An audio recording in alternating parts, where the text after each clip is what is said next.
سبحان اللہ۔ حضرت عبداللہ ابن مبارک رضی اللہ تعالیٰ عنہ ایک مرتبہ ارشاد فرماتے ہیں کہ میں نے ایک مرتبہ حج جو فرض تھا مجھ پر وہ میں نے حج تو کر لیا تھا، لیکن میں دوسری مرتبہ دوسرے سال نفل حج کرنے کے لیے اپنے گھر سے اپنے دوستوں کے ساتھ روانہ ہوتا۔ جب میں حرمین شریفین کے سفر کے لیے اپنے گھر سے روانہ ہوا، جیسے ہی ہمارے دوستوں کا قافلہ اور میرا قافلہ جب کوفہ کے قریب پہنچتا ہے، میں نے سوچا کہ لائیے ہم حرمین شریفین کے لیے احرام خرید لیتے ہیں، عمرہ اور حج کرنے کے لیے احرام کو خرید لیتے ہیں، اور مسجد نبوی میں سرکار دو عالم صلی اللہ علیہ وسلم کے روزے انور کی جالیوں پر لگانے کے لیے عطر خرید لیا جائے۔ ہم نے یہ خریدی کی سوچ کر ہم نے کوفہ میں پڑاؤ ڈال دیا، ہم کوفہ میں رک جاتے ہیں۔ اب کوفہ میں رک کر ہم اپنے حرمین شریفین کی خریدی کو شروع کرتے ہیں۔ میرے کچھ دوست سفر کی وجہ سے اور خریدی کی وجہ سے، تھکاوٹ کی وجہ سے میرے دوست آرام کرنے کے لیے سو جاتے ہیں۔ میں نے سوچا کہ میں تھوڑی اور خریدی کرنے کے بعد آرام کروں گا۔ حضرت عبداللہ ابن مبارک رضی اللہ عنہ فرماتے ہیں کہ میں نے کچھ اور زیادہ عمرہ کی اور حج کی میں نے خریدی کی۔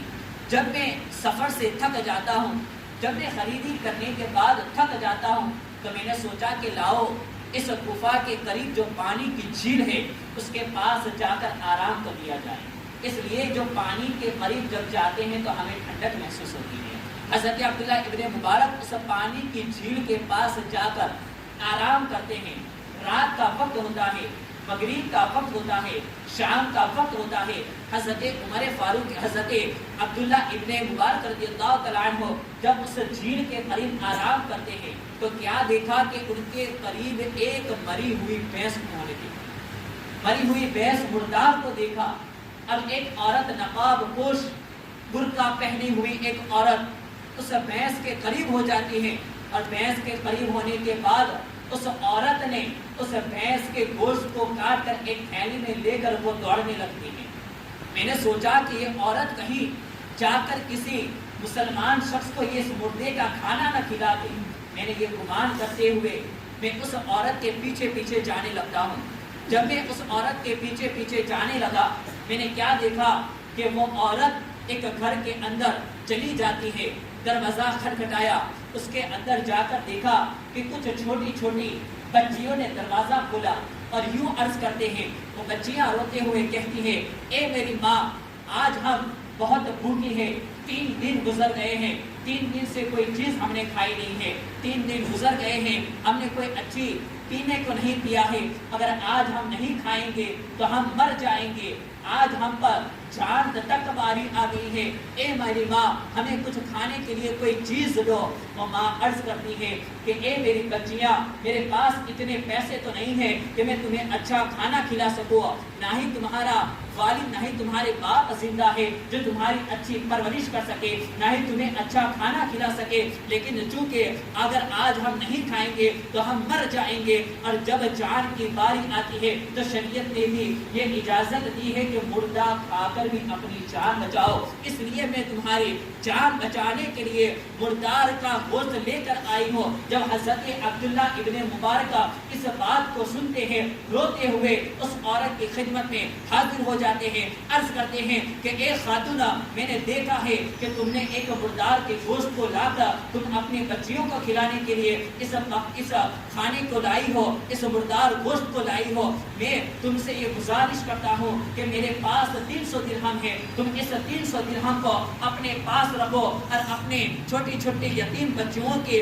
تم پرورش کرو، اچھا اچھا کھانا ان کو کھلاؤ۔ وہ عورت عرض کرتی ہے، یوں کہتی ہے کہ اے آنے والے شخص، ہم سید زادی ہیں، اللہ رب العزت سرکار دو عالم صلی اللہ علیہ وسلم نے یہ حکم دیا ہے کہ کسی سید کے لیے صدقہ خیرات جائز نہیں ہے، ہم صدقہ خیرات قبول نہیں کریں گے۔ حضرت عبداللہ ابن مبارک عرض کرتے ہیں کہ اے خاتون، میں تمہیں یہ پیسہ صدقہ خیرات کے طور پر نہیں دے رہا ہوں، بلکہ یہ اللہ رب العزت کی رضا کے خاطر، میں اللہ کو راضی کرنے کے لیے، اور چونکہ تمہاری بچیاں یتیم ہیں اور تم خود بیوہ ہو، اس لیے میں چاہتا ہوں کہ تم یہ 300 درہم کو رکھ لو اور میں اپنے حج کو ترک کر دیتا ہوں۔ وہ بندیاں عرض کرتی ہیں اگر تم نے یہی سوچا ہے کہ تم اللہ رب العزت کے خاطر اگر تم مجھے یہ پیسہ دے رہی ہو تو میں پیسے کو قبول کرتی ہو۔ اس کے بعد حضرت عبداللہ ابن مبارک اپنے دوستوں کے پاس واپس آ جاتے ہیں۔ وہ دوست کہتے ہیں کہ اے عبداللہ ابن مبارک چلو اب کافی وقت ہو چکا ہے، ہم اپنے سفر کو آگے شروع کرتے ہیں۔ حضرت عبداللہ ابن مبارک کہتے ہیں اے میرے ساتھیوں، میں اپنے گھر سے تو حج کے سفر کے لیے روانہ ہوا تھا، لیکن میرا ارادہ اور ہے، میں اب حج کے سفر کو نہیں جاؤں گا، میرا ارادہ اب حج کرنے کا نہیں ہے، چونکہ میں نے ایک حج تو کر لیا ہے، یہ نفل حج اگر میں نہیں کروں گا تو کچھ بھی مجھ سے معاوضہ نہیں لیا جائے گا، میں نے یہ حج ترک کر دیا ہے، تم حج کے لیے روانہ ہو جاؤ۔ اب حضرت عبداللہ ابن مبارک کے جتنے بھی دوست جتنے بھی ساتھی تھے وہ حج کے لیے روانہ آگے ہو جاتے ہیں۔ حضرت عبداللہ ابن مبارک رضی اللہ تعالیٰ عنہ اپنے گھر واپس تشریف لے آتے ہیں۔ حضرت عبداللہ ابن مبارک رضی اللہ تعالیٰ عنہ اپنے گھر میں یہ سوچ کے روتے ہیں کہ آج میرے دوستوں کا قافلہ حج کے لیے روانہ ہوا ہے، آج میرے دوست آج مدینہ منورہ میں پہنچ چکے ہوں گے۔ حضرت عبداللہ ابن مبارک یہ سوچ کے روتے ہیں کہ آج میرے دوست کعبہ معظمہ میں طواف کر رہے ہوں گے۔ حضرت عبداللہ ابن مبارک یہ سوچ کے روتے ہیں کہ آج میرے دوست عرفات کے میدان میں موجود ہوں گے۔ کبھی حضرت عبداللہ ابن مبارک یہ سوچ کے رو رہے ہیں کہ میرے دوست آج مینا میں موجود ہوں گے۔ کبھی حضرت عبداللہ ابن مبارک یہ سوچ کے رو رہے ہیں کہ میرے دوست آج سرکار دو عالم صلی اللہ علیہ وسلم کی خدمت میں حاضر ہوں گے۔ کبھی حضرت عبداللہ ابن مبارک یہ سوچ کے رو رہے ہیں کہ آج میرے دوست جنت البقیع میں صحابہ کرام کو سلام پیش کرنے کے لیے حاضر ہوں گے۔ حضرت عبداللہ ابن مبارک نے اس طرح روتے ہوئے 6 مہینے گزار دیتے ہیں۔ جب 6 مہینے کے بعد وہ حج کا قافلہ واپس لوٹ کر جب واپس لوٹ آتا ہے تو حضرت عبداللہ ابن مبارک سوچتے ہیں کہ میں تو حج کرنے کے لیے تو نہیں جا سکا ہوں، لائیے جو حج کر کے آئے ہیں میں ان کو خوشخبری اور مبارکباد پیش کروں۔ اب حضرت عبداللہ ابن مبارک اپنے دوستوں کو مبارکباد پیش کرنے کے لیے ان کے گھر تشریف لے جاتے ہیں۔ جیسے ہی حضرت عبداللہ ابن مبارک اپنے دوست کے گھر جب مبارکباد پیش کرنے کے لیے جاتے ہیں، اپنے دوست کا دروازہ کھٹکھٹایا، دوست نے اندر آنے کی اجازت دی، صلاۃ و سلام کیا، بات چیت کی۔ حضرت عبداللہ ابن مبارک کہتے ہیں اے میرے دوست، تمہیں حج مبارک ہو، میں تمہیں خوشخبری دینے آیا ہوں کہ اللہ تعالیٰ نے تمہاری مغفرت کر دی ہے، اس لیے کہ جب کوئی شخص حج کے لیے آتا ہے تو اللہ تعالیٰ اسے ہر گناہ سے معاف کر دیتا ہے، اللہ تعالیٰ نے تمہاری مغفرت کر دی ہے، میں تمہیں حج کی مبارکباد دے رہا ہوں۔ وہ دوست کہتے ہیں اے عبداللہ ابن مبارک، تم اتنے بڑے عالم ہو کر، تم اتنے بڑے محدث ہو کر بھی جھوٹ بولتے ہو، تم نے ہم سے کفا میں یوں کہا تھا کہ میں تمہارے ساتھ حج کے لیے نہیں آؤں گا، لیکن جب ہم عرفات کے میدان میں پہنچتے ہیں میں نے کیا دیکھا کہ تم وہاں پر اللہ تعالیٰ کا ذکر کر رہے ہوتے ہو، میں نے تم سے بات کرنا چاہا لیکن تم یوں کہتے ہیں کہ میں یہاں پہ عرفات میں اللہ رب العزت کا ذکر کرتا ہوں، جاؤ میرے پاس بات کرنے کا وقت نہیں ہے۔ حضرت عبداللہ ابن مبارک سوچتے ہیں کہ میں نے تو حج کیا نہیں ہے، نہ تو میں حج کے لیے گیا ہوں، آج میرا دوست یہ کیا کہہ رہا ہے کہ میں نے اس سے وہاں پہ عرفات کی ملاقات کی ہے۔ حضرت عبداللہ ابن مبارک کی باتوں میں وہ بات سمجھ میں نہیں آتی ہے۔ حضرت عبداللہ ابن مبارک اپنے دوسرے دوست کے پاس جاتے ہیں، دوسرا دوست یہ کہتا ہے اے عبداللہ ابن مبارک، تم نے تو مجھے کوفہ میں یوں کہا تھا کہ جاؤ آگے سفر تم کرو، میں نے حج کا ارادہ ترک کر دیا ہے، لیکن تم آج یہ کہہ رہے ہو کہ میں نے تمہیں مزدلفہ میں دیکھا ہے۔ وہ حضرت عبداللہ ابن مبارک جن دوستوں کے پاس جاتے ہیں ہر کوئی دوست یہ کہتا ہے کہ اے عبداللہ ابن مبارک میں نے تمہیں عرفات میں دیکھا ہے، تو کوئی یہ کہتا ہے کہ اے عبداللہ ابن مبارک میں نے تمہیں مزدلفہ میں دیکھا ہے، تو کوئی یہ کہہ رہا ہے کہ اے عبداللہ ابن مبارک ہم نے تمہیں جنت البقیع میں دیکھا ہے، کبھی کوئی یہ کہہ رہا ہے کہ اے عبداللہ ابن مبارک ہم نے تمہیں مدینہ منورہ میں سرکار دو عالم صلی اللہ علیہ وسلم کی بارگاہ میں حاضری دیتے ہوئے دیکھا ہے۔ حضرت عبداللہ ابن مبارک سوچ میں پڑ جاتے ہیں، حالانکہ یوں عرض کرتے ہیں کہ میں تو کبھی حج کے لیے گیا نہیں ہوں، میں تو کبھی اس سال حج کے لیے گیا نہیں ہوں، میرے دوست کیا کہہ رہے ہیں، میں نے تو حج بھی نہیں کیا ہے، اور میرے دوست کہتے ہیں میں نے ان سے مکہ میں ملاقات کی ہے، تو کبھی کوئی دوست کہتا ہے کہ میں نے ان سے مدینہ میں ملاقات کی ہے۔ اب اور حضرت عبداللہ ابن مبارک اسی سوچ میں ہوتے ہیں کہ انہیں ایک بات یاد آتی ہے کہ اس سال اس وقت کے سب سے بڑے محدث حضرت ربیع بن اسلم نے مکہ معظمہ میں حج کرنے کے لیے گئے ہیں. لاؤ میں حضرت ربیع بن اسلم کے پاس جا کر اس راز کو پوچھتا ہوں کہ یہ راز کی بات کیا ہے. حضرت ربیع بن اسلم کی خدمت میں حضرت عبداللہ ابن مبارک حاضر ہوتے ہیں. حضرت ربیع نے جیسے ہی دروازہ کھولا, حضرت عبداللہ ابن مبارک جیسے ہی گھر کے اندر داخل ہوتے ہیں, حضرت ربیع کہتے ہیں اے عبداللہ ابن مبارک, تم نے مجھے کہاں پر پھنسا دیا ہے؟ تم نے مجھے جب مدینہ منورہ میں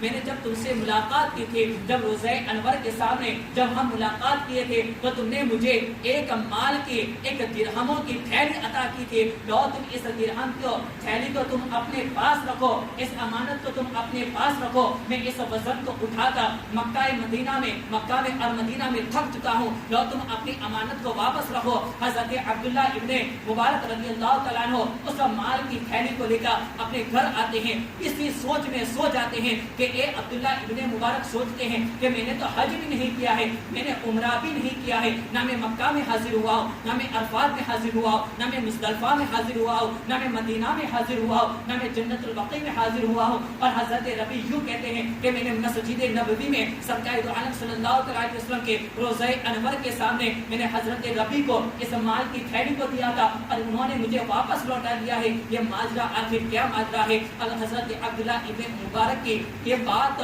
سوچ کے وہ نیند لگ جاتی ہے. آنکھ بند ہونا تھا کہ مقدر جگ جاتا ہے. جیسے ہی حضرت عبداللہ ابن مبارک رضی اللہ تعالیٰ عنہ کی آنکھ لگ جاتی ہے, یہاں پر آنکھ لگنا تھا کہ ان کا مقدر جگ جاتا ہے کہ سرکار دو عالم صلی اللہ علیہ وسلم خواب میں تشریف لے آتے. جیسے ہی حضرت عبداللہ ابن مبارک سو جاتے ہیں, خواب میں سرکار دو عالم صلی اللہ علیہ وسلم تشریف لاتے ہیں. حضرت عبداللہ ابن مبارک خوب زور و قطار سے رونا شروع کر دیتے ہیں کہ کبھی ابھی آ کر سرکار دو عالم صلی اللہ علیہ وسلم مجھ سے کوئی بات کریں گے, مجھ سے کوئی گفتگو کریں گے, مجھ سے کلام کریں گے. حضرت عبداللہ ابن مبارک نے اپنے سر کو اٹھایا, سرکار دو عالم صلی اللہ علیہ وسلم کی زیارت کو دیکھا, سرکار دو عالم صلی اللہ علیہ وسلم کو اپنے ماتھوں کی آنکھوں سے سرکار دو عالم صلی اللہ علیہ وسلم کو دیکھا. اور سرکار دو عالم صلی اللہ علیہ وسلم حضرت عبداللہ ابن مبارک کو یہ خوشخبری دیتے ہیں کہ اے عبداللہ ابن مبارک, میں تمہیں اور کتنے لوگوں کو بھیجوں کہ اللہ تعالیٰ نے تمہارے اس سال حج کو قبول فرمایا ہے. سبحان اللہ. میں تمہارے پاس کتنے لوگوں کو بھیجوں کہ اللہ تعالیٰ نے تمہارے اس سال حج کو قبول فرمایا ہے. اور تم نے جو کوفہ میں میری بیٹی, میری اولاد, میری آل کی جو تم نے مدد فرمائی تھی 300 درہم دے کے, میں نے تمہیں حضرت ربیع کے ذریعے 600 درہم عطا فرمائے ہیں. تم اٹھ کر اسے گن لینا, ایک درہم بھی کم نہیں ہوگا. حضرت عبداللہ ابن مبارک رضی اللہ تعالیٰ عنہ ارشاد فرماتے ہیں جب میں اٹھتا ہوں میں نے اس درہم کی تھیلی کو کھولا, سرکار دو عالم صلی اللہ علیہ وسلم نے ارشاد فرمایا تھا اے عبداللہ ابن مبارک, 1 روپیہ بھی کم نہیں ہوگا, 1 درہم بھی کم نہیں ہوگا. جب میں نے اسے اٹھ کر جب میرے پیسے کو گنتا ہوں تو دیکھتا ہوں, کیا دیکھتا ہوں, میرے نبی نے جو خوشخبری خواب میں دی تھی میں نے دیکھا کہ وہ 600 درہم موجود میرے پاس ہے. اس کے بعد حضرت عبداللہ ابن عمر مبارک رضی اللہ تعالیٰ عنہ ارشاد فرماتے ہیں کہ اس کے بعد میں نے اپنی زندگی میں ایک حج تو فرض ادا کر لیا تھا, میں نے اس کے بعد 60 اور حج فرمائے تھے. سبحان اللہ. 60 اور حج فرمائے جب تک اللہ تعالیٰ نے مجھے زندہ رکھا, جب تک اللہ تعالیٰ نے میری زندگی لمبی فرما دی. ہر سال میں حج کا ارادہ میں کرتا اور اللہ کے حبیب صلی اللہ علیہ وسلم حج کا انتظام فرمایا کرتے. سبحان اللہ. اسی لیے کہتے ہیں کہ بڑی امید ہے سرکار قدموں میں بلائیں گے, بڑی امید ہے سرکار قدموں میں بلائیں گے. کرم کی جب نظر ہوگی مدینے ہم بھی جائیں گے. اگر جانا مدینے میں ہوا ہم غم کے ماروں کا مکین گنبد خضرا میں حال درہم بھی سنائیں گے. زندگی کے ہے 2 جہاں, ایک یہ جہاں ایک وہ جہاں. زندگی کے ہے 2 جہاں, ایک یہ جہاں ایک وہ جہاں. ان دونوں جہانوں کے درمیان فاصلہ ہے بس ایک سانس کا، جو چلتی رہے تو یہ جہاں، جو رک جائے تو وہ جہاں، سانسوں کی اس مالا میں رنگ بھر دو عشق رسول کا، سانسوں کی اس مالا میں موتی پرولو درود کا، پھر یہ جہاں کے وہ جہاں، ساتھ میں ہوں گے محبوب دو جہاں۔ سبحان اللہ۔ آئیے ایک مرتبہ با رسول اللہ کے پاک پڑھ لیجیے، اللہم صلی علی سیدنا مولانا محمد وبارک وسلم، صلاۃ و سلام علیک یا رسول اللہ صلی اللہ علیہ وسلم۔ اللہ رب العزت سے دعا ہے کہ اللہ سبحانہ و تعالیٰ جو اس سال حج کے لیے روانہ ہو رہے ہیں، اللہ سبحانہ و تعالیٰ ان کے حج کو قبول فرمائے، ان کے سفر کو آسان فرمائے، اور اللہ سبحانہ و تعالیٰ اس جمعہ کی برکت کے صدقے ہمیں بھی حرمین شریفین کے سفر کے لیے، ہمیں بھی اللہ سبحانہ و تعالیٰ اس سفر کے لیے چوز فرمائے، اس سفر کے لیے ہمیں بھی انتخاب فرمائے۔ اللہ رب العزت سے دعا ہے کہ جو کچھ سننے سنانے میں غلطی ہوئی ہو، اللہ رب العزت اپنے فضل و کرم سے معاف فرمائے۔ استغفر اللہ ربی من کل ذنب واتوب الیہ۔ السلام علیکم ورحمۃ اللہ وبرکاتہ۔